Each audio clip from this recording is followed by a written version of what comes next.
Hi, everyone. Welcome to the Network for Public Health Law webinar, The Role of Law in Defining Your Public Health Job.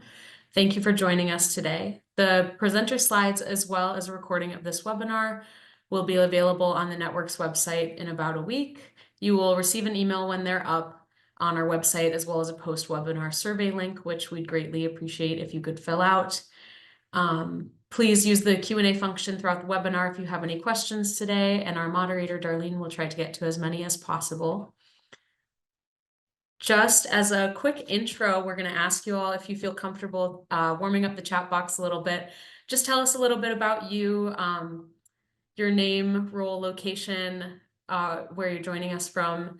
And then if you would like to share an emoji that represents how you're feeling today, or answering the question, does your work influence public health laws or policies? That would be super helpful.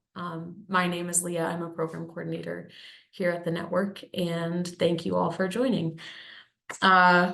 With that, I'm excited to introduce our moderator for today, Darlene Huang-Briggs, the network's Deputy Director of Special Projects.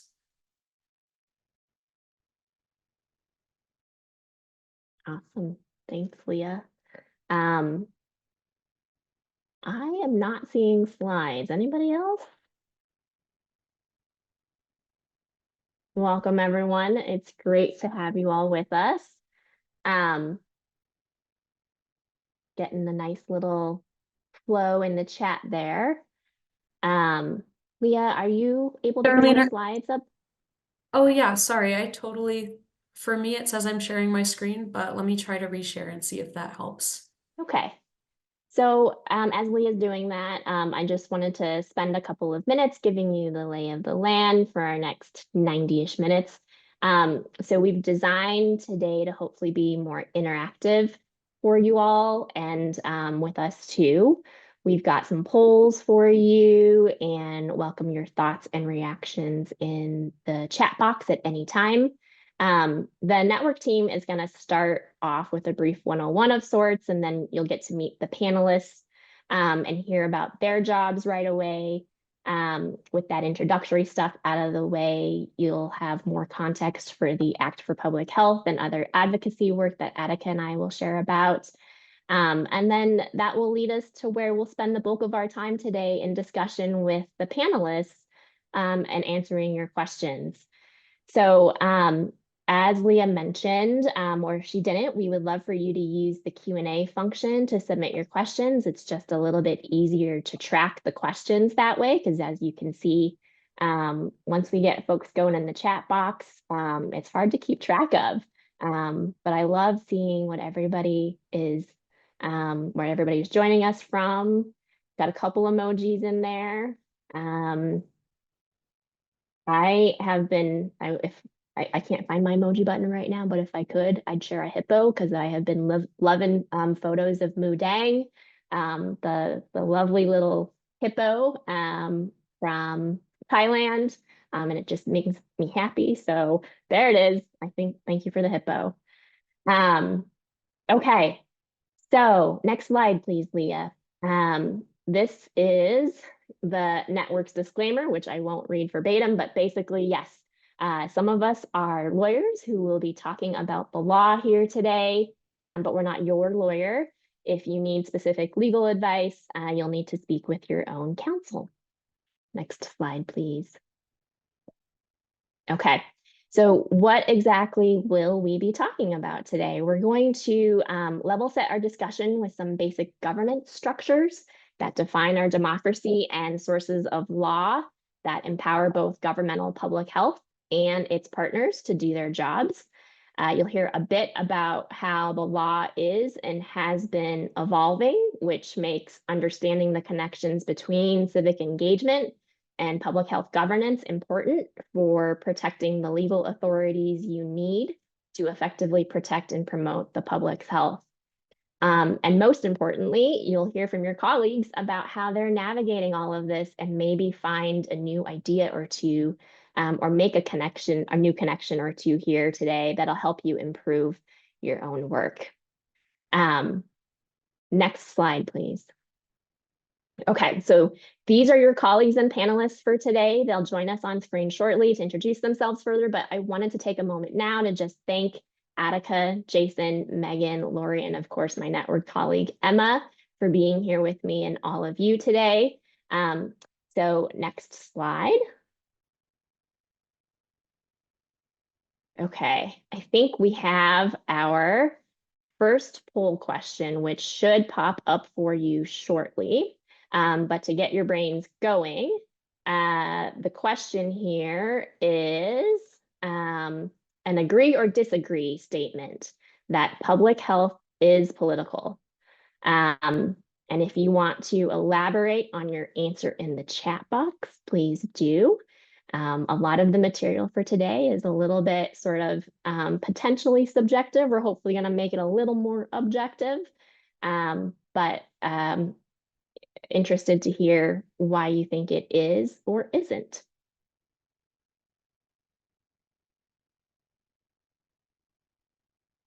Great. And I'm looking, I think we maybe will keep it open for another few seconds.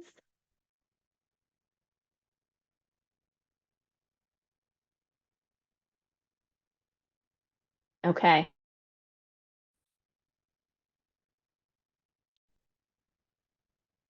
And I think Lara, are we able to share the results with folks? If not, I can talk through them. I'm hoping folks can see that we've got about 86% of folks agreeing with the statement and 14% disagreeing. I am glad to hear we've got a lot of folks who think it is. This content will resonate with you. And for the 14%, let's see how we do in talking through this today. And again, I love to have this conversation in the chat box. I see some great stuff happening there. So thank you for being willing to do that there. Okay, next slide, please.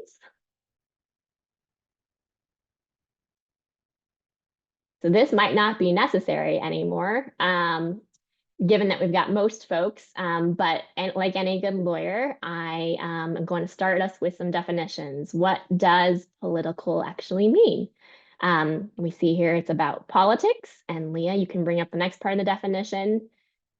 We see that politics is about how government functions or engaging in a political activity or profession. It's kind of a little circular there, but Leah, you can bring up the last part of the definition and you can see we come back to how government functions.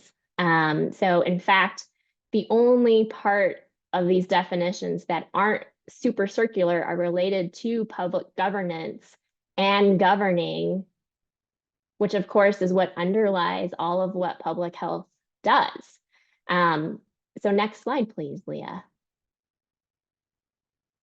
Part of how government functions are federal, state, and local legal restrictions related to lobbying by various public health practitioners. And we know this, and we don't want to make light of that. So we won't actually be spending any time on this topic today, as our friends at Change Lab Solutions have really great materials already on this. I'd encourage you to spend some time with them if you have questions specifically about lobbying. But what I want to highlight here is their focus on helping the field engage with advocacy that isn't legally prohibited. That's the space we're going to focus on with our discussion today. So next slide, please. So the next few minutes, Leah, if you can go to the next slide, are basically your Whirlwind Civics and Public Health Authority 101 reminders. You can go back a couple of slides. Sorry for the delay here.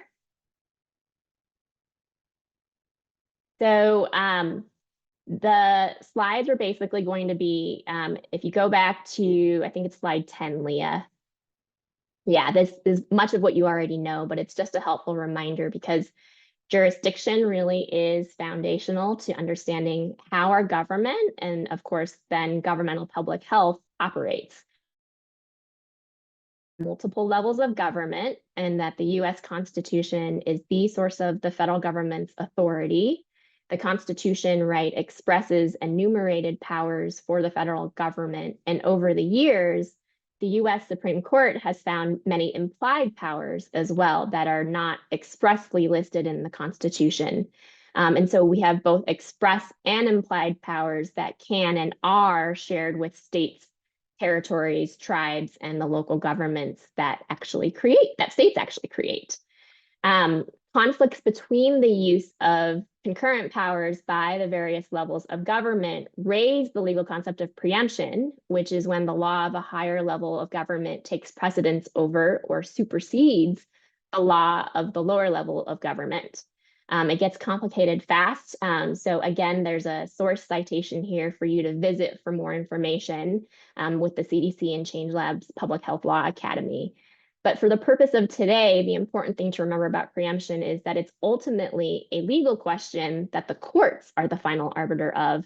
And of course, there's robust debate about both the powers of the federal government and other more local sovereigns, and the composition of judges and justices that make up the courts, right? So the last and sort of most important thing I want to say on this slide is that the US Constitution under the 10th Amendment reserves all powers not specifically delegated to the federal government to the states. You might sometimes hear this broad and undefined authority retained by the states and by extension local governments referred to as police powers, but that's a bit misleading because it actually refers to state and local governments' expansive authority to protect and promote the public's health, so long as those actions are reasonable and balanced against the legal rights of affected individuals. So how does this all overlay with the public health system specifically? The next slide, Leah, was a very complicated or is a very complicated graphic from a 2012 IOM report that is unfortunately still very accurate today. Let's see here. Beautiful, thank you. It's meant to actually show the various funding mechanisms for state and local public health departments, both governmental and governmental sources of funds.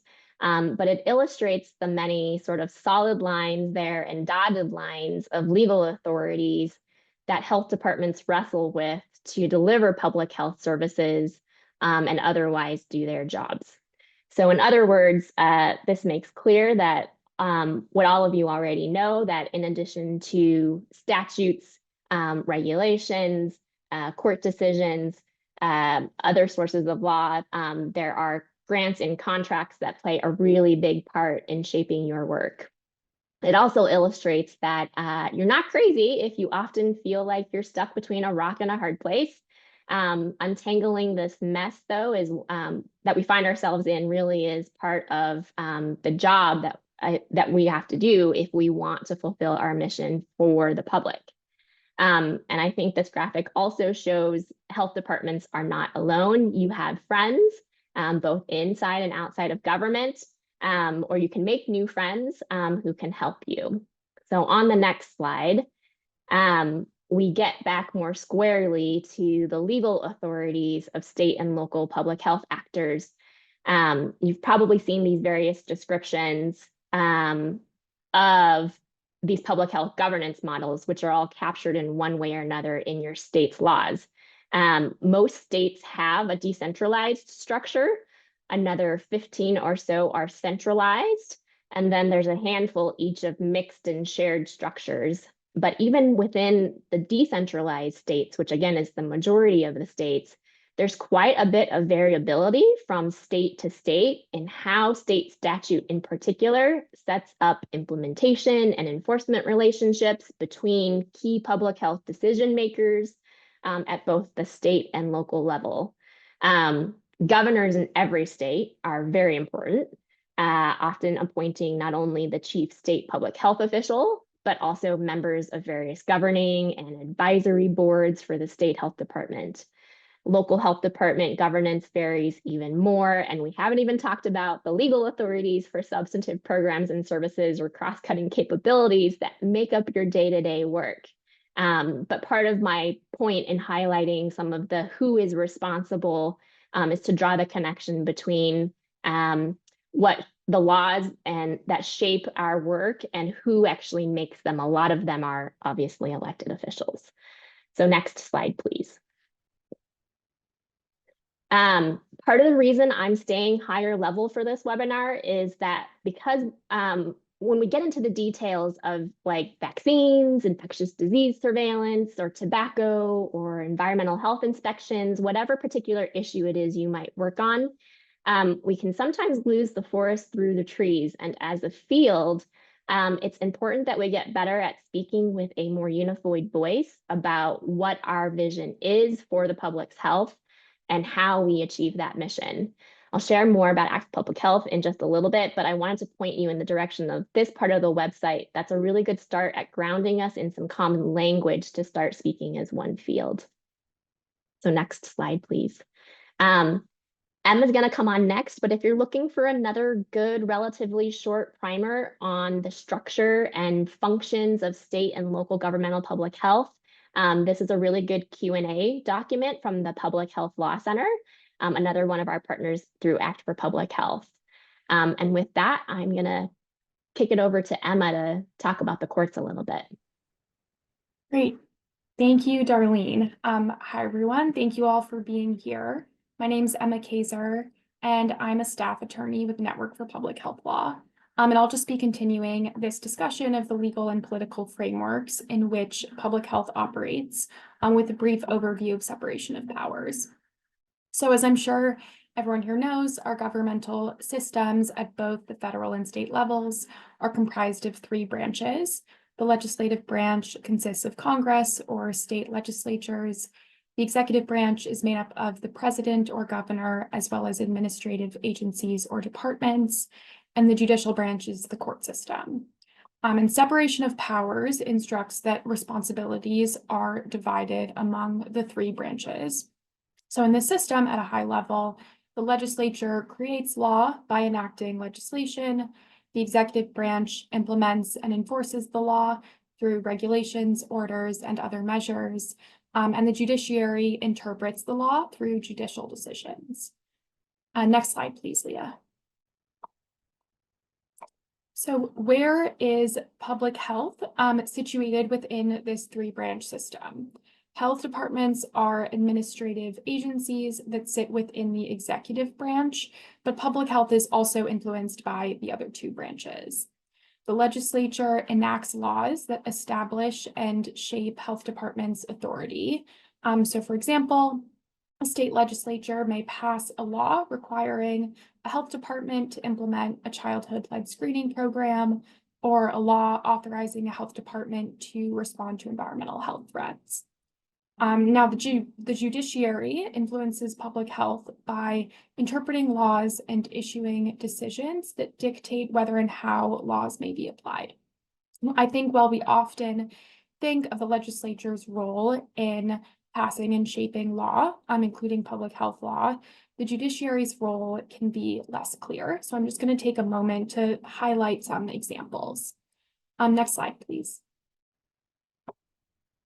So amidst politicization of the COVID-19 response, some state courts have restricted health departments' legal authority to respond to public health threats.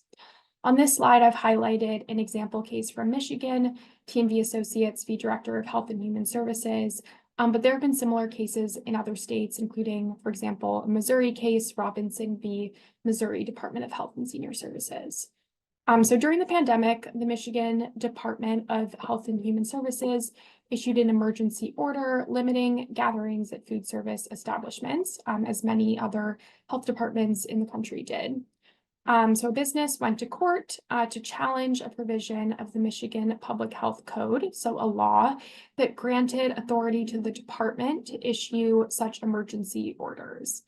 The plaintiff argued that the provision violated a legal rule known as the non-delegation doctrine, which for our purposes essentially argues that the provision gives overly broad authority to the health department.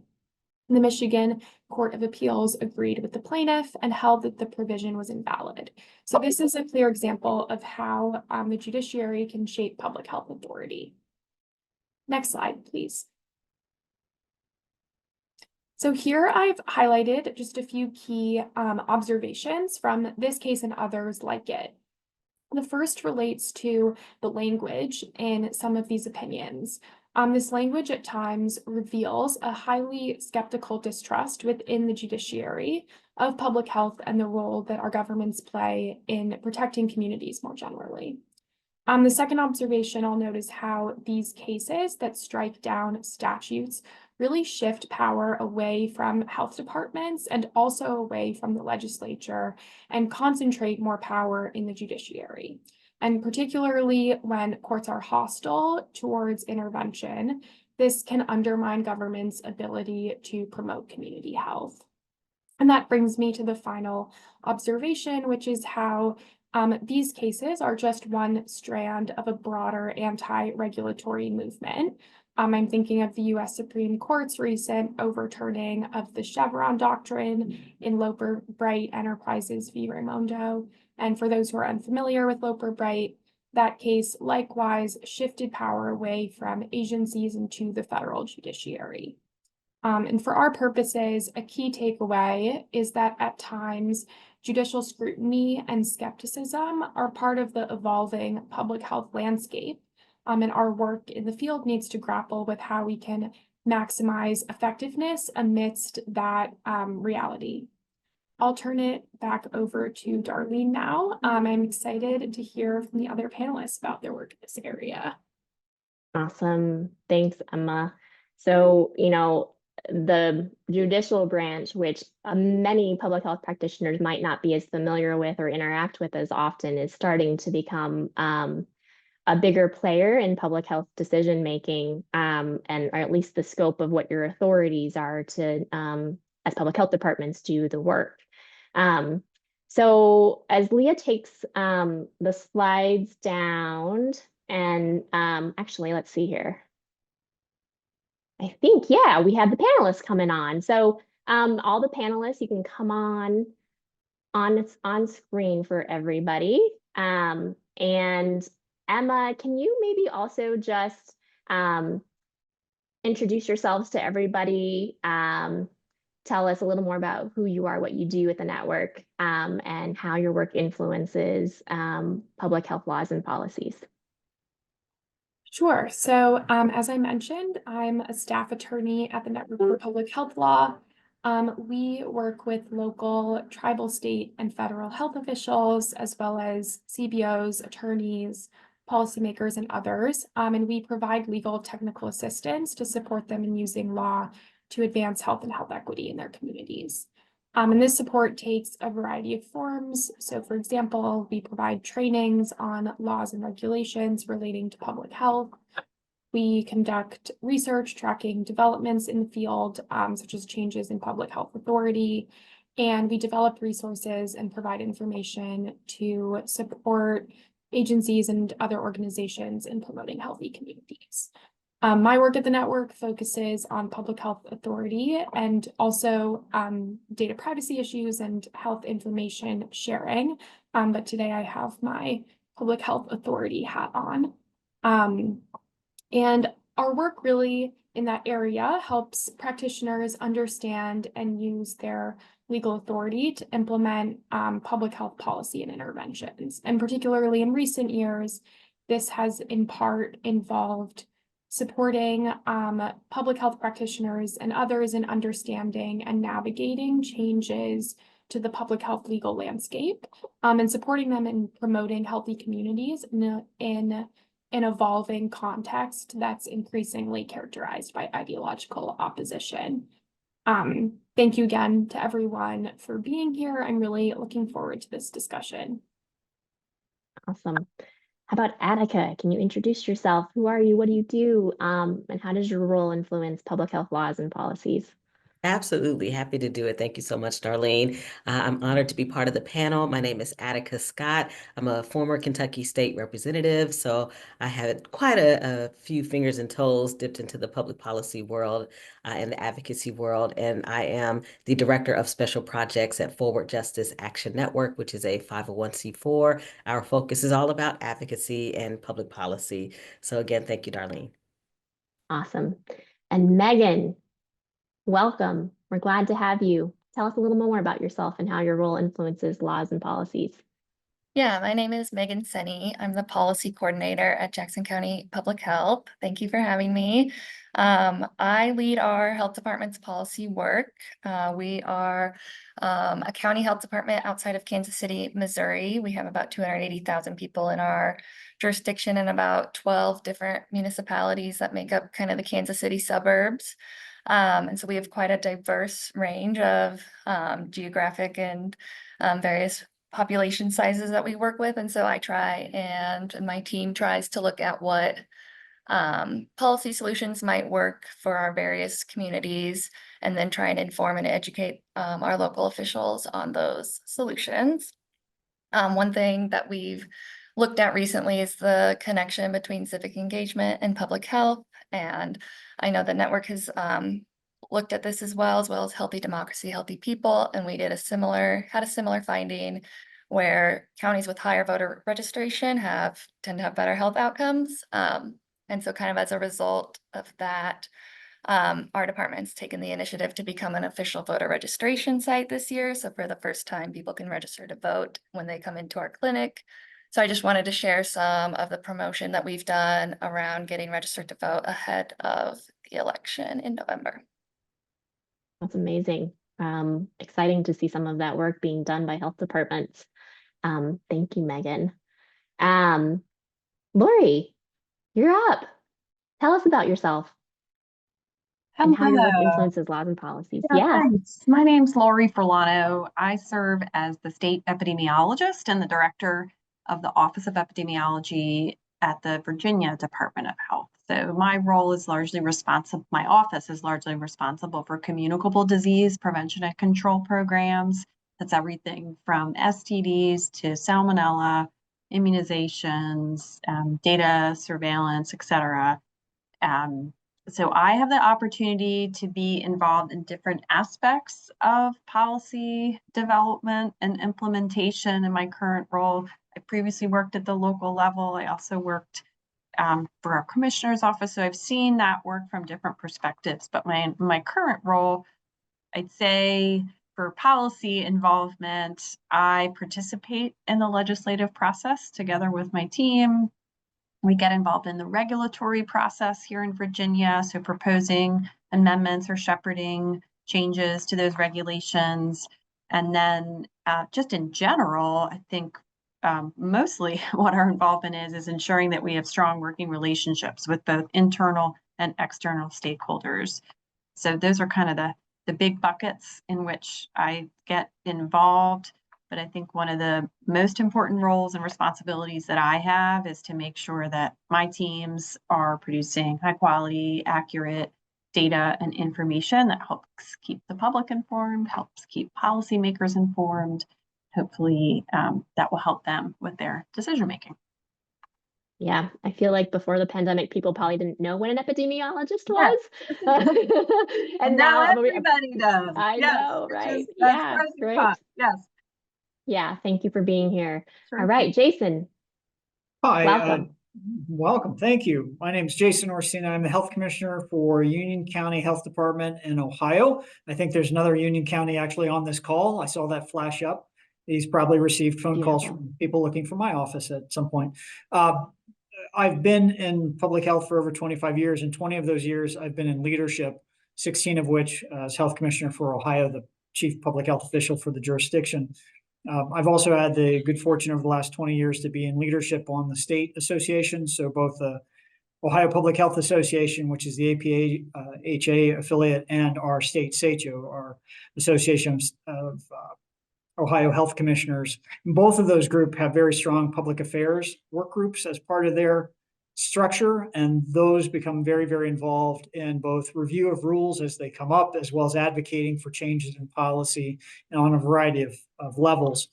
Part of that, as was mentioned with the last speaker, is maintaining good relationships with stakeholders so that we are also working with our partners to advance public health in Ohio through both laws and regulations where it's applicable, primarily with funding most recently, but always with anything that's coming up for advancement in the state.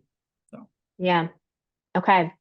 Jason, can I ask you a quick follow-up question about sort of, if you're overseeing a whole staff at your health department, do you view your staff's jobs, everybody's jobs, connected to law and policy, or how do you think about your department as a whole? So there's a couple of different ways to approach the question. I think one, you always have to take into account the comfort level of the staff in some of those arenas. You don't want to put someone who is uncomfortable making decisions or reviewing that information in charge of something that perhaps could lead to a bad outcome. But all of the staff are health educators. And so all of them have the opportunity to educate any of the folks that they work with on good public health practice and potentially public health law. So there's a double-sided coin to that element. So all of them are health educators, not lobbying, but advocating for public health. And then some of them have a specific role where they should be engaged with public health law and regulation at a very direct level, reviewing it, advocating for it, adjusting, making recommendations, that sort of thing. Great. Thank you. That's helpful. So for folks who, I don't know if anybody was at Nature 360 in Detroit, Jason actually did a presentation that was titled Public Health is Political. The inspiration for today's webinar to try and sort of help folks get on this bandwagon of understanding what their role is in this very politicized sort of environment we operate in. So thank you, Jason, for doing that. And part of what he did was share a little bit about some Act for Public Health findings, which I think helped make this case a little bit more. So we're going to do a little bit of Act for Public Health findings for everybody and then bring the panel back on to react to some of that material. So Leah, if you can cue the slides again, I will share with folks who have not yet heard, and if you have heard about Act for Public Health, we've got a little bit of new stuff for you too. What is it? It is these 5 public health law organizations you see on the screen that with funding from the Robert Wood Johnson Foundation in 2021 came together to address the challenges to public health authority in state legislatures and courts that intensified during the height of the pandemic. From the underlying politicization by a vocal minority of the fundamental role of government. We support health departments and public health advocates navigating these challenges. And while much of our posture has been defensive, meaning battling back rollbacks or making those rollbacks to public health authority less bad, as you heard me say earlier, we're also very much interested in moving toward a more proactive approach. Next slide, Leah. One way we've done that is through short and succinct fact sheets like this one from ChangeLab Solutions that are a good starting point for making the case about the importance of local public health powers, which of course are delineated in state statutes and regulations to a safe and healthy society. This fact sheet in particular does a nice job of weaving together what to make of the state legislation and court decision or litigation tracking. I'm going to go to next on the next slide, Leah. So our partners at Temple University's Center for Public Health Law Research have done a mountain of work to code and depict thousands of pieces of state legislation impacting mostly negatively the legal ability of governmental public health actors to take actions that protect and promote health, safety, and well-being. You see over 1,500 bills introduced in 2021 and 2022. Thankfully, a small percentage were enacted, but it sort of demonstrated this coordinated attack on to outright prohibit or shift or limit fundamental public health powers, and were successful in over half of states.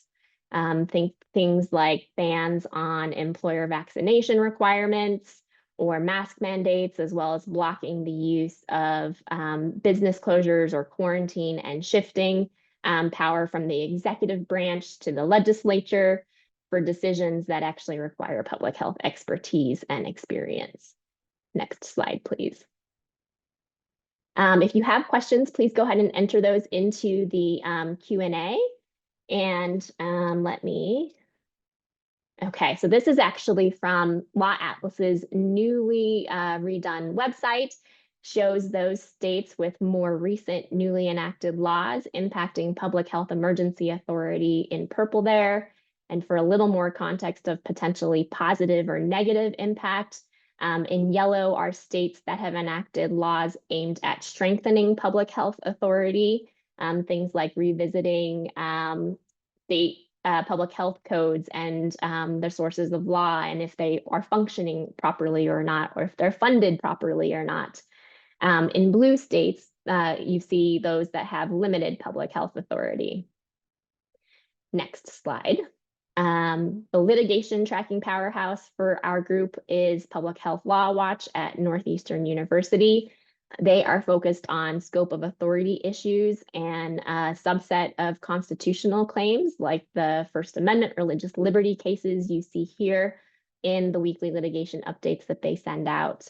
You can use their update, or you can get their updates by joining the Public Health email list, which I'll share with you shortly. But if you go to the next slide, Leah, I also want to mention that part of the effort from Public Health Law Watch is to begin tracking what's happening in the courts at an earlier stage than when courts issue their decisions. Yes, it's very important, and we can learn a lot about how we must do our work differently now, given how the courts are getting more and more involved with public health decision making. But again, in our attempts to get more proactive, it'd also be great to be more prepared to try and prevent this from happening in the first place. A little secondary or maybe even primary prevention for the health of governmental public health powers, if you will. So next slide, please. One of the ways the networks has contributed to Act for Public Health, this effort was spearheaded by my colleague, Jill Krieger, and it was to search for bright spots or innovative laws and policies amidst all the doom and gloom during the COVID years. Or we were looking for specifically uses of public health authority that are helping to shape a more effective and equitable public health system. We collected a bunch of them in this report and categorized them into the areas you see on the outside of that honeycomb there. Things like data modernization and infrastructure, public health system modernization and governance, sort of thinking through who makes what decisions and how. Whole of government approaches to advancing health and racial equity, workforce investments, and so on.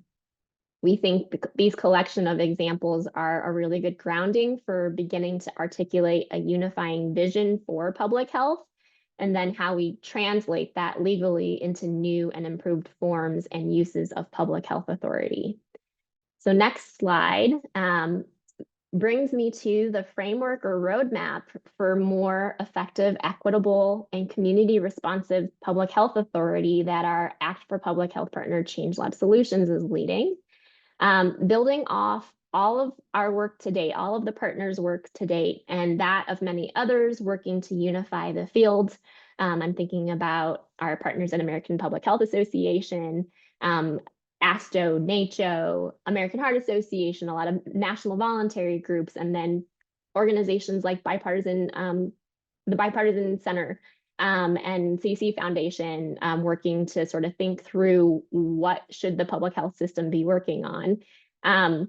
We are working to answer this central question about the contours of legal authority needed for governmental public health to do its job well. And I see a nice discussion happening in the chat box, and maybe it's just with the hosts and panelists, so I'm sorry y'all can't see some of this. But it's about sort of like, who is the public health system? And we have partners outside of government, right? Our focus in Act for Public Health is on the governmental public health system and sort of what their legal authorities are and how we partner, of course, with non-governmental partners to get the work done. But I wanted to just sort of acknowledge that, and I appreciate that conversation happening there. So next slide.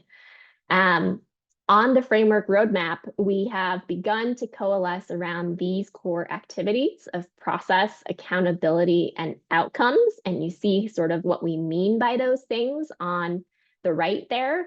And we are working to identify more examples, both old and new, of authorizing legal mechanisms and the broader community context that supported their creation and use.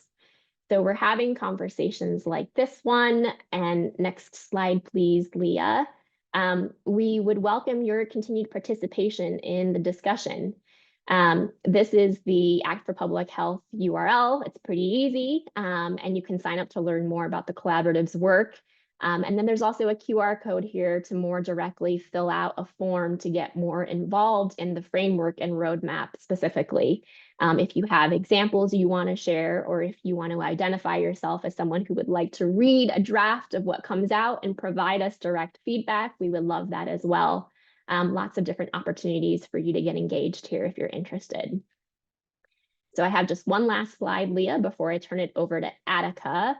And that is the major connection between law, policy, advocacy, and all the other parts of our work. It's how do we talk about what we do and why we do it, and how do we build persuasive arguments for all of that. Change Lab commissioned some really thoughtful communications-based framing work with Berkeley Media Studies Group. And what you're seeing here is a recorded webinar that offers recommendations to help public health officials and advocates on developing and delivering messages on the importance of public health. The examples are specifically geared toward countering legislation that would undermine public health authority, but the general approach in this set of materials can work for any problem that you're trying to garner support for solving.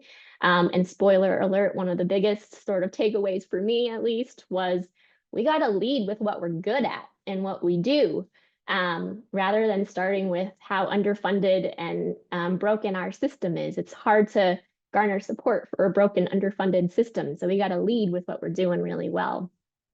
There's a report that accompanies this training, and it has really great concrete examples again. So I would encourage you to visit the Change Lab website. So thanks for sticking with me, everybody, on Act for Public Health materials. I'm going to kick it over to Attica to share a little bit about advocacy, and then we'll do a couple more audience polling questions. Thank you so much for that grounding, Darlene. I'd just like to share that as Darlene has mentioned, and as many of you may know, the Network for Public Health Law has several reports that are really first steps in getting more traditional public actors on the same stage about being more active through community advocacy, plus community organizing around public health. So I'm most familiar with findings and implications for a 50-state scan. I was part of that webinar earlier this year. And I know that reports like that are really designed to invigorate and reinvigorate broad advocacy plus interest in public health. Next slide. So what you'll find with the state level public health advocacy is that it really is a result of talking with partners about the gaps and needs that exist in public health, what's working well, and how do you fund these initiatives that folks are working on. Next slide. And so you'll see in the 50-state scan who's already doing the work so that you can potentially get connected to them. You'll also see that there is a need for more affordable and equitable approaches to public health systems and their support that exists for that additional work. And there, of course, are also some logistical supports that exist as well. So the 50-state scan and the result of these conversations with key informants could help to inform the work that y'all are doing back home. Next slide. And then you'll see here this broader reflection of the tensions that we must all address plus work through. We have the findings and the opportunities. And when you get a copy of the report, you can see the findings for yourself. But I do want to highlight the opportunities that exist, the opportunity to elevate public health's value proposition, to encourage strategic advocacy and lobbying, to counter challenges to public health authority, to fight for health equity, to tap the strengths of supportive allies, and to support the public health workforce. So I do hope that you'll take a look at the 50-state scan and see how it can inform your work back home. Thanks, Darlene. Thanks, Erica. I hope that some of these findings from the advocacy reports resonate with what would help you do your job better.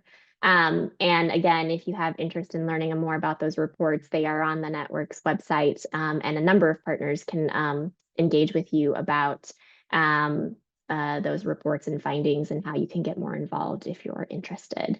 I think that also sort of, we've had it mentioned a couple of times now about sort of, increasing comfort level of public health to engage in the advocacy space and why it's important. Hopefully we've done an okay job at sort of making that case here. And now we've got a couple more polling questions to get at identifying what your comfort level is.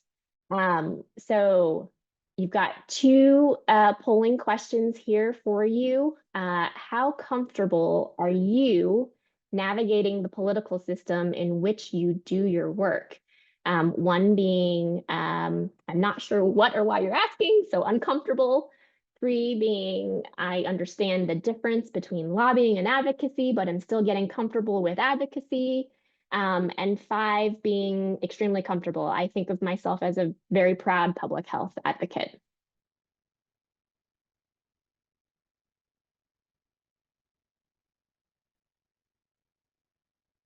This is great.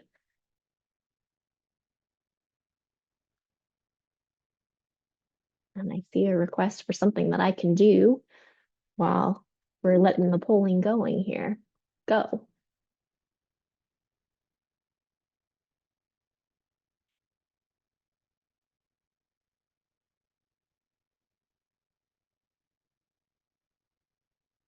Okay, I think we've got a nice, the second question, oh, you guys are doing the second question too, great. How comfortable are you doing political outreach with elected officials? Includes a legislator, a mayor, a county commissioner, the governor, some attorneys generals, et cetera. With 1 being uncomfortable, no thank you, 3 being I do it and still getting comfortable with it, and 5 being it's part of my job and I'm comfortable with that. Okay. We've got some really good spread here. I think we can go ahead and end that poll and share it with folks.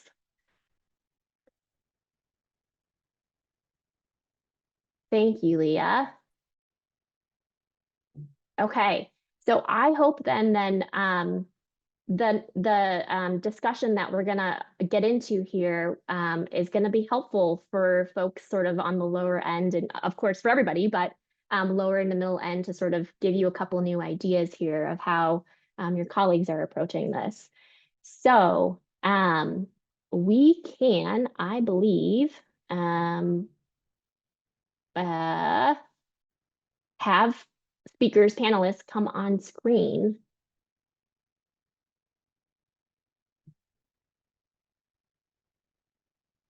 Okay. All right. So I think what I want to start with is, does anyone have reflections either on the polling or the politicization of COVID or public health more generally, and either the law or policy challenges and opportunities that are arising from all of this that we're seeing? And if you want to address comfort level of folks too, that would be great. Jason, go for it. Sure, I will try to speak briefly, but I can be a little verbose from time to time. So when I saw this question and was reflecting on it, particularly as I was scanning the discussion that was going on about partisanship and how most folks say public health is political, which I agree with, obviously, but also defining partisanship as something that's negative, it caused me to think back to the fight during COVID, where for those of you who were engaged in local public health or state public health at the time, you may recall early days, we had really good support from both sides of the aisle. My congressman is Jim Jordan, who, for those of you that follow, he's part of the Freedom Caucus. He's very conservative. And yet early on, he called my office twice to speak with me to see if I had everything I needed to deal with the pandemic. Now, that was early. Later, things began to shift. And what struck me as part of the conversation, part of what happened at the time, was that we were very disconnected from policymakers for much of the pandemic, at least in Ohio, and I assume it was similar elsewhere, partially because we were so tired.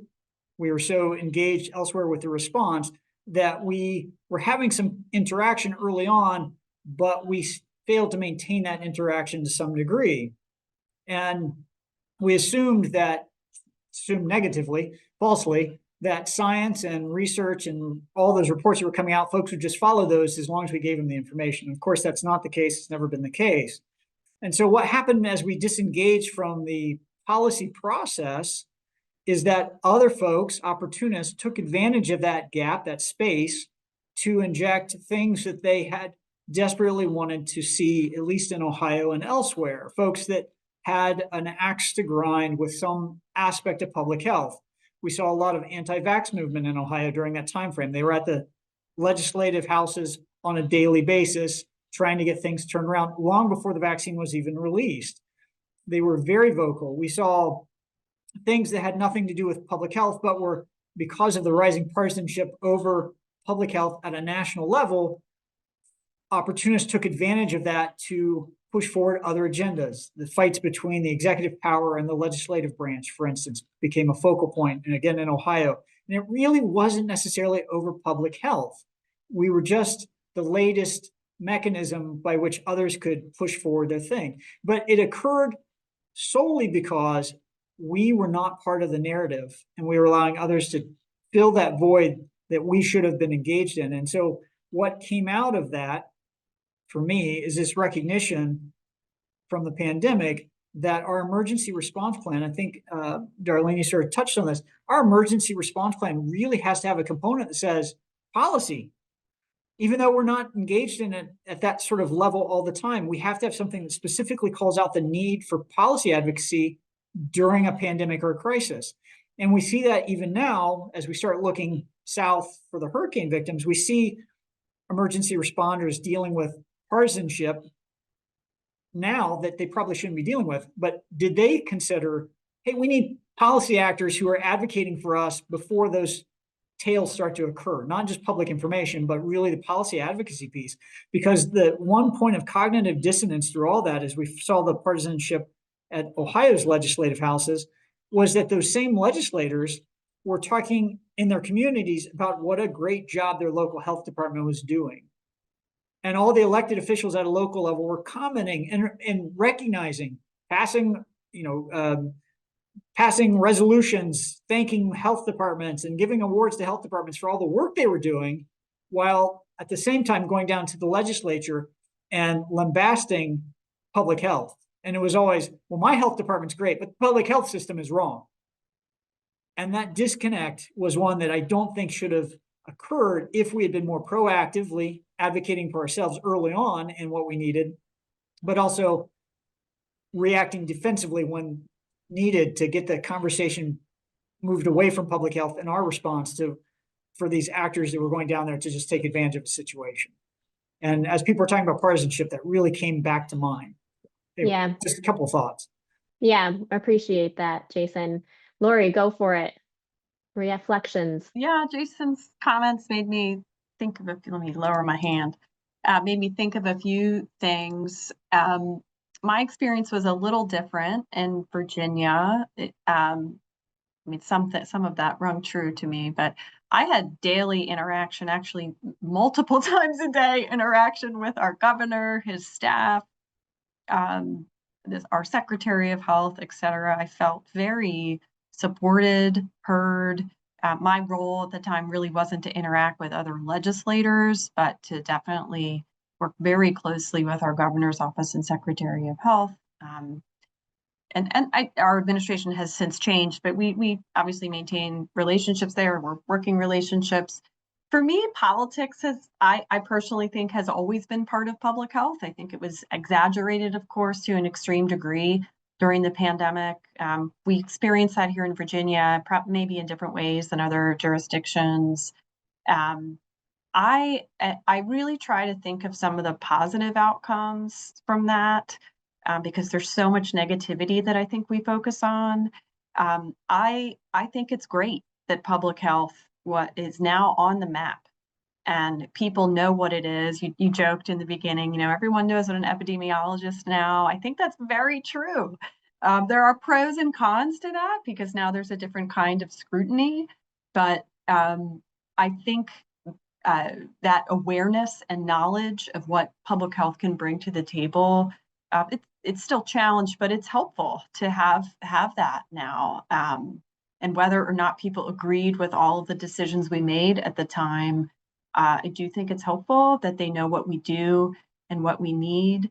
I also learned during the pandemic, or maybe not, I was reminded that listening to people that disagree with you is important, and it often sometimes makes your decisions better. And that's not just in emergencies, but in all times. And it can give you a different perspective on things you're trying to do, and understanding opponents to what you think is a good idea is important. So I really learned to do that better than I probably did in the past. And just one other thing, I thought Jason's comments about, incorporating policy aspects into emergency response. We've actually done that in Virginia. We now actually have a box on our incident management team, charts and organizational charts as an executive policy group. It's not really, I can't say it's really pertaining to legislation, so to speak, but policy decisions that need to be made quickly. So we put that box intentionally on our chart to say, okay, these are things we need to elevate quickly to decision makers, and they understood that responsibility, and it really helped with communication in that emergency when we needed to make, dozens of decisions every day. So and we still do that now. So that was something we started. Yeah, thank you for that perspective and reflection back on how it was for you. It made me think a little bit of, I don't know if anybody's familiar with John Kingdon's policy streams theories, of where like you need an opportunity, which oftentimes is some sort of emergency to get action going and people interested in it. You need a legal sort of solution, a policy stream that actually you have a policy ready to go. And then you need all of the supports to make it happen, right? And the logistics and feasibility of it. And the opportunity sort of framing here, I think, is a great one, and kind of meshes, I think, what Jason has been saying too, is we got to get better at this. This is the opportunity, right? Let's get better at it. Okay. So has the pandemic or anything else change the way you approach your work? And if so, how? Maybe we can start with Megan. Yeah, kind of echoing what Lori and Jason were saying, with the pandemic changing so many things about our work. I think we might have been a little bit different in that we really weren't engaged in the policy space at all pre-COVID. And I think COVID hit, and coming out of the pandemic, we were kind of forced to start paying attention, because now all of a sudden the state was introducing bills that would limit our authority and our ability to react to things. And so for the first time, we were kind of watching what was going on down in our capital city. And the state of Missouri did end up kind of limiting some of the things we can do, limited our public health orders to 30 days and changed it from a executive action to a legislative action. And so I think that has also forced us to build better relationships with our legislative body here in Jackson County. And I think that's obviously been a good opportunity. In the past year or so, we've definitely been able to have better relationships with them. And I think that will set us up in a much better position, not just for the next public health emergency, but really for any opportunity that arises for us to work with them and kind of engage in the legislative space. Okay. How about Jason? Has the pandemic changed how you approach your work? So I'm going to say it wasn't so much that it changed it, it really more reinforced some already existing things and brought them back to the surface. I think one of the things that we knew but didn't often think through was that public health law, particularly the orders, really only work with the consent of the governed. So at the end of the day, our enforcement authority, while on book looks very, very strong, in reality, when you're dealing with a large population of people, you have to depend on their willingness to do what you're putting in play. And you have to keep your ear to the ground to hear what the scuttle is in your community to know when is that starting to break down. Because once it starts to break down, if you don't make adjustments, you will lose faith and trust from the community and you won't get it back. And so we spent a lot of time working very closely with our partners to know how things were impacting them, trying to support them, trying to take reasonable suggestions on how can we adapt our orders that were coming primarily from the state level to our local community in a way that allowed necessary things to occur, things that the community valued without over endangering the risk to the community at the same time. And that relationship, which we had a close relationship with a lot of partners, really deepened and strengthened as a result of the pandemic. But it built a lot of trust in our community. And so as we're going through the pandemic, all of that trust served us very well as attacks began to come in from far right and left in our community for various reasons. We had a body of folks that were more than willing to stand up and say, I don't believe that story you're telling. That doesn't sound right. I'm working with the health department. They became our advocates in the community to a large degree. We didn't train them to be our advocates, but by simply building trust with them, holding faith with them, asking them about the populations they serve and working closely to try to serve their populations and listen to what their needs were, we built a relationship that acted as a very strong bulwark against negativism in our community that continues to this day. And we knew that was a way to do that, but the pandemic really brought it back to the fore and made us appreciate just how important that was. Those relationships really were. That's amazing. Lori, yes. Yeah, I completely agree about community trust. That is something that was really just really hit home for me during the pandemic. Sometimes, being at the state level, you can feel a little bit removed from that. We have a lot of local health departments in Virginia that do a great job with that. So for me, one of the main lessons I learned was credibility and trust are the most important commodities we have in public service. And without that, like as been alluded to, whether it's wearing your seatbelt or getting a vaccine, people aren't going to listen. So you really need to hear that. And how we communicate is another lesson I learned and a skill I'm trying to, refine and better understand. And then the other thing I'd say is that it's not just advocacy or, and I don't mean advocacy in the lobby space, but educating and informing about authority, but really being clear about what we need in public health. And it's not always the exciting stuff, but I need data systems that are modern and a workforce that's here and server space to store my data. And I can't do any of that without sustainable resources. So helping decision makers who do make decisions about funding understand what we do and what we need to be successful. That's a year-round job.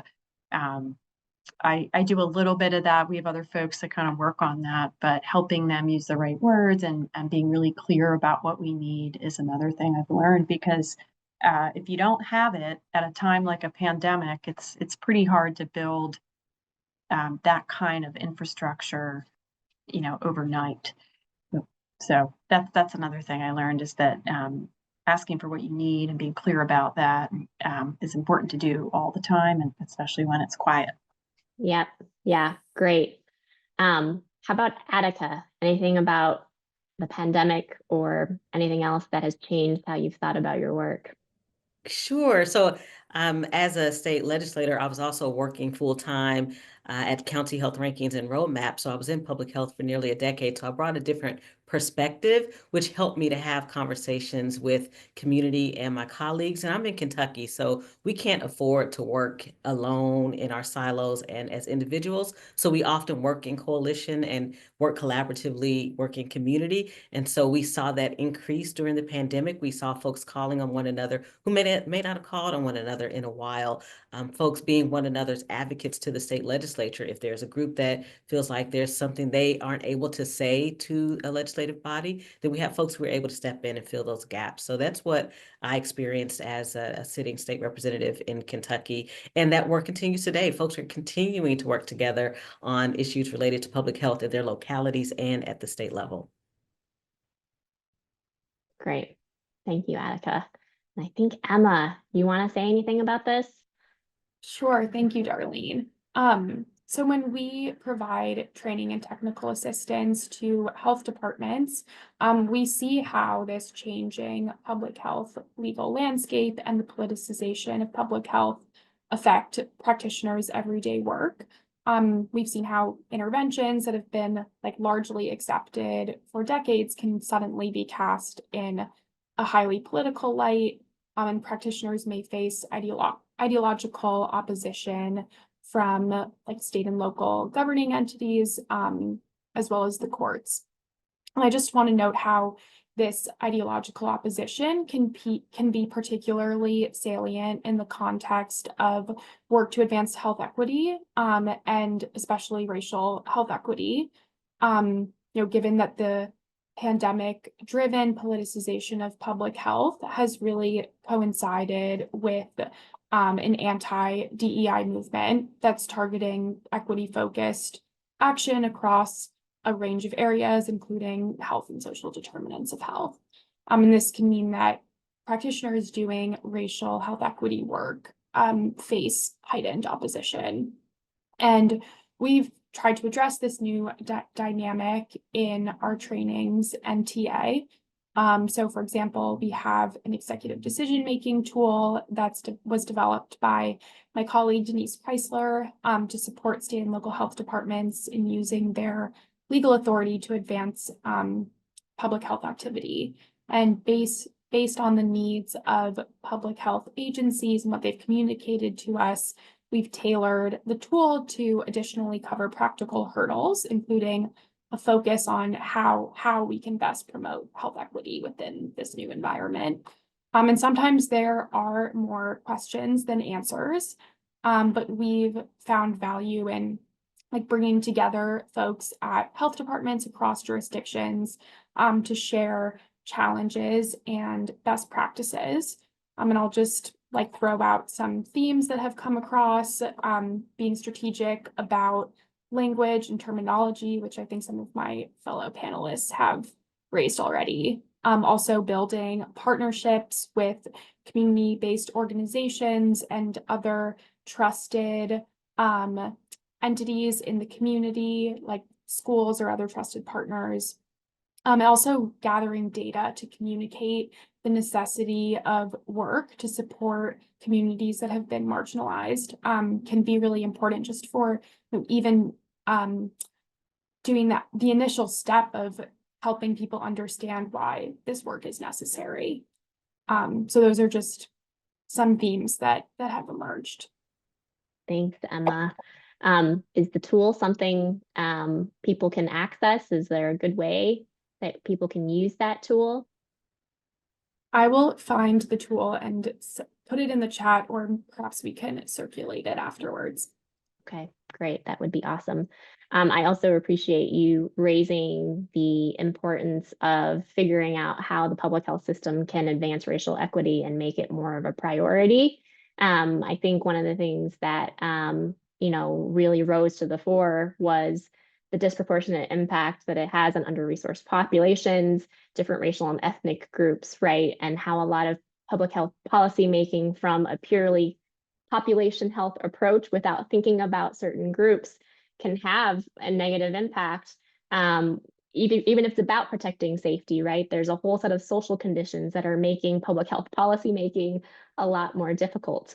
And I think one of the interesting discussions, right, is sort of like what's within public health domain, some of the authority questions we're talking about. And to that point, I just shared in the chat a data set of racial equity focused laws that were enacted during the height of the pandemic. That sort of just starts to give you a sense of the different types of laws that might shape public health authority in terms of how health departments can or cannot address racial equity. And it's another particularly challenging issue we are going to have to face as a field and are facing, I think. So I'm glad that discussion was part of this today, Emma. Thank you for doing that. Okay. How about can you share any additional insights or helpful ways you thought about doing your job or things that work for you that might help increase other people's comfort level? We had a number of folks across the spectrum in terms of their comfort level with engaging with the political system, navigating it, or even just having conversations with decision makers. What has worked for you in that space to increase your comfort level? Start with Jason, maybe? Sure, I'd be happy to. So I think there's a couple of things that how you can approach this, and this is often the case when I'm working with new public health officials in Ohio. They're often intimidated by the idea of doing traditional policy work, the traditional going down testifying about a bill that's coming up or submitting written testimony, or even sometimes meeting with a legislator. And so one of the first things we just talked about is, again, get to know a legislator. They are local legislators. They do have hours within your district. You can always try to meet them in a non-confrontational, not as part of a bill, but just introduce yourself and become an advocate for them in terms of when they need information, resources about the local community. If you're doing community health assessments, things of that nature, that can be of interest to those representatives and senators just in terms of what's going on in their jurisdiction. And so there are ways to introduce yourself to a legislator that are a little less stressful.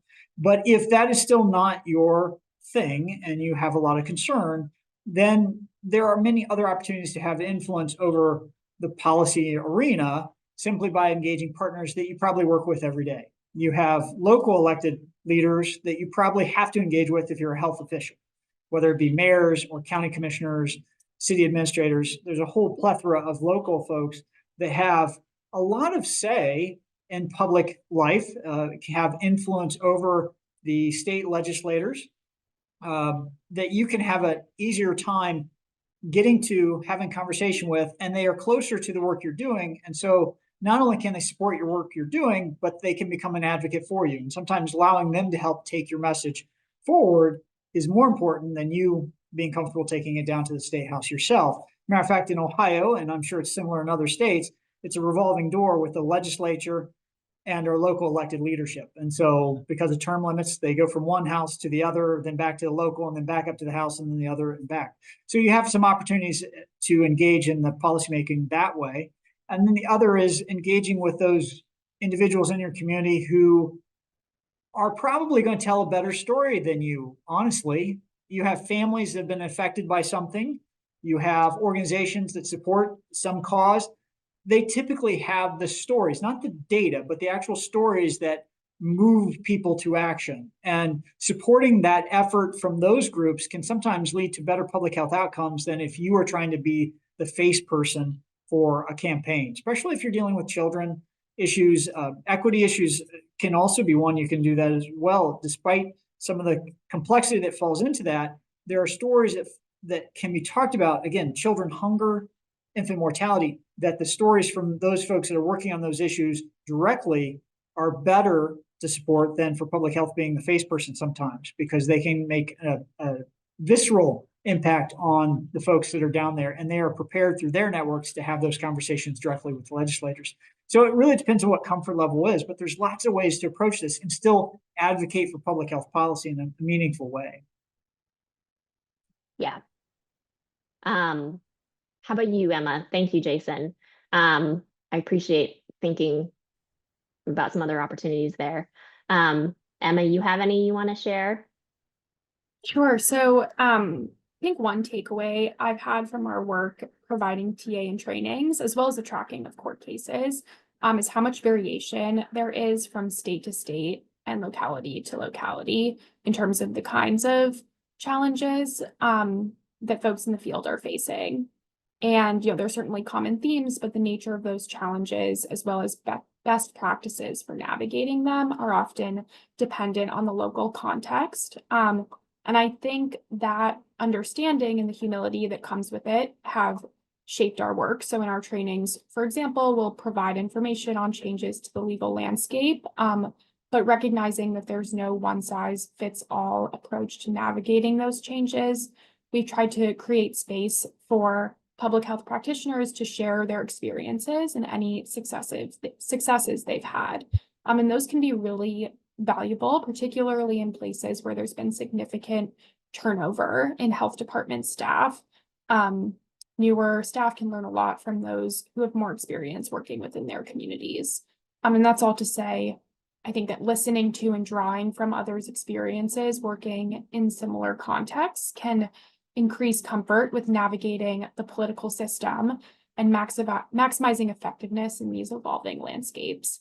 And then I'll just note that when we're talking about like judicial influence over public health decisions and what can at times feel like a risky legal environment, there are opportunities to address some of those challenges. So like state judicial elections and selections can be an opportunity to shape the public health legal landscape in a state. Those might sometimes fly under the radar, but it's another example of how civic engagement can advance effective and accountable public health systems. And then there are other ways those in the field can navigate judicial skepticism, like including more explicit references to data, fact-finding, and reasoning in underlying orders. And using interventions to build trust and demonstrate the reasonableness of public health actions. So those are, I think, approaches that are valuable not only in light of the current legal environment, but also because building community trust, buy-in, and participation are really central to a functioning public health system. That's great, Emma. And one of the questions from the audience was sort of, related to, I think, some of the things you talked about here about where advocacy efforts haven't been successful in protecting public health authority, what were the patterns and characteristics that other advocates can avoid? This sort of like need for communities of practice to be able to talk to each other, right, where it's all happening, is really important to be able to build on what is happening and get early warning signals, right? There's a lot of communications and sort of strategies that are being used state to state, which we can't change, right? But we can have those communities that can talk to each other about what those things are. And you're not having to recreate the wheel every single time. You are just using the state-specific research and authorities, right, that you can get from your attorneys, from the network, from many of the public health partners to make your case more specific to your jurisdiction. But the general sort of structure of making decisions and how you document those, we can share across the field. And so more of that is really going to be important, particularly as the court is going to look at why public health is making the decisions it makes. So thank you for mentioning that. Megan, any ideas you'd like to share about how to increase people's comfort level, especially since you had to sort of re-engage with this or engage for the first time after the pandemic? Yeah. I think one thing that's been key for our policy work is agenda setting. I think our policy agendas have really increased our comfort level in two ways. The first being it narrows our focus because public health can be so many things, but we've been very careful about keeping our agendas relevant to the work we're already doing. So whether that is our community health improvement process, strategically identified priorities, or it's a grant that we have, or it's otherwise a health department initiative, our policy agendas kind of match those priorities. And that way, we can point to the work that we're already doing in that space if we were to get accused of kind of getting out of our lane. And also we have experts on staff in those areas that are able to help engage if needed.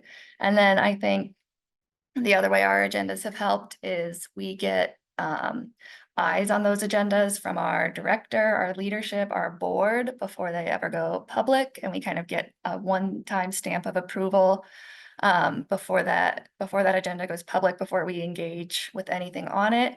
And I think that helps everyone feel pretty comfortable and safe engaging in those areas when the opportunities come up. And that way, if it's a very last minute committee hearing that gets posted, we're not scrambling to get approval before we go attend that meeting or submit testimony, things like that. Thank you. When Megan shared they do this agenda setting and they have like 2 or 3 priorities, I was like, that's amazing. I need that in my life too. But it makes sense for focusing the limited resources, right, that public health has. And I think it's part of this big discussion that Act Public Health is having of like, we are all these things to so many people and the system is stretched so far, and we've got to really prioritize what our things are that we really want to move forward. So thank you for talking about priority setting, Lori, and then Attica about any strategies you've got here for folks to get more comfortable. Sure. I think mine might be a little more basic and maybe more geared to people who are newer to the field. At least from my seat in governmental public health, is I always encourage we happen to be right down the street from our legislative building. So when our legislature is in session, I say pick a bill and walk up the street and go listen and watch and learn how it works. When I first did that, it was very intimidating, but a real education in how things work. So, and you kind of can only learn that when you go. And so it's been that's how I've learned a lot. Just kind of following a bill. So that's one thing I always advise to staff. And also whatever role you're in, if you're in a public health department, whether you're you work in cancer prevention or communicable disease epidemiology, is knowing what laws pertain to your line of work and finding time to read them, asking questions if you don't understand it, because it's hard to propose changes if you don't even know what's on the books. So I've spent 14 years in this work here in Virginia, so I have some familiarity with it, but I learn something new every year. I have a great relationship with our lawyer, so she's taught me a lot. So just engaging that relationship with your attorneys they are real assets. I feel very lucky with ours. And so those are just some tips and tricks that I've learned along the way, that everybody has a role, even if you aren't necessarily a decision maker, in your agency or organization. I love that. And someone saying a nice thing about a lawyer. That's amazing. You. Attica, I do like lawyers. Yes. Yeah, Darlene, thank you so much. And from my perspective, being here in Kentucky, where about half of our state is rural, which means the other half is suburban and urban, I learned as a legislator that I need to know more about our rural and suburban areas, and my rural and suburban colleagues needed to learn more about our urban areas rather than fall into the stereotypes and prejudices that oftentimes are pushed by mainstream media and the entertainment industry.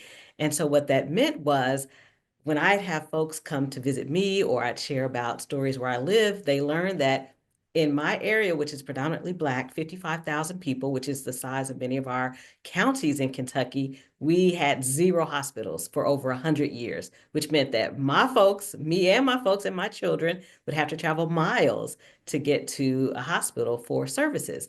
Well, in rural areas, very similar experience. We have many counties that don't have a hospital system at all. And so we began to put our heads together and say, okay, what can we do? So now we literally, down the street from where I live, are having a hospital built here. And so that's important because it didn't only come because somebody said, oh, I'm going to be a savior one day and build a hospital in this predominantly Black area. No, it came because you also had legislators who realize now, oh, there hasn't been a hospital in that area in 100 years. Maybe we should focus and put some priority there. And so that's the same thing that's happening for our rural communities that have seen time and time again over the past decade and plus, hospital systems closing is now a resurgent conversation around, okay, now how do we replicate what we've done in this urban area in our rural communities to make sure that we get back what they need? Yeah, yeah. I think at a little bit on sort of this question that we got from the audience about why public health isn't able to prevent the closing of hospitals and OBGYN clinics and other sort of healthcare services in rural areas, and sort of what maybe some of the solutions are. You want to say any more about that particular question, or you have any ideas? I think, Jason, you're having a little conversation in the chat box too, either one of you. It's just, I think there's a long history of the role of public health and healthcare. And I think for those of us that have been in the field probably past our sell-by date, we've seen a transition through the 90s into the 2000s. There was a real concerted effort to separate public health and healthcare. And so even though health departments, many of us had clinics that were functional and operating through the 80s and the 90s, there was federal changes and then state changes that were really trying to roll that back as a substantial way and separate those out. And then when ACA passed, for all the benefit ACA brought, it reinforced this, well, let's call it what it was, destruction of public health clinics to some degree, because it put the emphasis on medical homes, and it shifted away, and CDC changed its policy relative to vaccinations and a whole host of things that didn't take into account the rural nature of most of the United States. Yes, we have a significant portion of our population in urban and suburban areas, but these rural areas are expansive. And as Attica mentioned, they don't have healthcare, and the health departments were their primary source of healthcare. And you had 20 years of the federal government not recognizing that that was how healthcare was being delivered, through public health nurses in rural areas to a large degree. And now we're waking up to this because hospital systems are closing. But public health is no longer in position to step up and just do something about it. We don't have authorities that would allow us to stop a closure of a hospital. We don't have authorities to suddenly stand up a medical practice that can serve a community. Neither the funding is there, nor is the authority there any longer to do that. So it's a significant issue. And it's not one that's completely dire. There are ways to move this forward, but the current system isn't designed to do it very easily, because now all of our eggs are in the basket of the community health center program, which is a great program. It's a really good program, but it wasn't designed to support public health as community health centers. It doesn't take into account that you have health departments serving basically the entire population of the United States. It would be easier to have all of them begin to transform into community health centers than have private organizations stand up as community health centers, but that's not how the federal government structured the program. So we have real policy challenges that we could address and should be addressing moving forward. So I apologize. I will get off my soapbox now. It's a great one to end on, honestly, because I think it talks a little bit about the need for, understanding the differences between public health, healthcare, and also the need to be working together a little bit better and sharing our resources better. I mean, how much resources going towards healthcare and tertiary sort of prevention, right? And how much could be shifted. I would love to see some of that. So I think it's a great note to end on. And I, again, just want to thank all of our panelists for being here. It was a great conversation. There was good chat. Thank you very much. And we hope you'll keep talking to us. What helped in this conversation? What would you like to see more of in the future? And with that, I'm going to kick it back to Leah, just sort of wrap us up and say thank you again to each of our panelists and to all of you for being here. Thank you.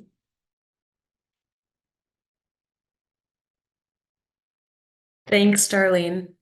I will reshare my screen with you all.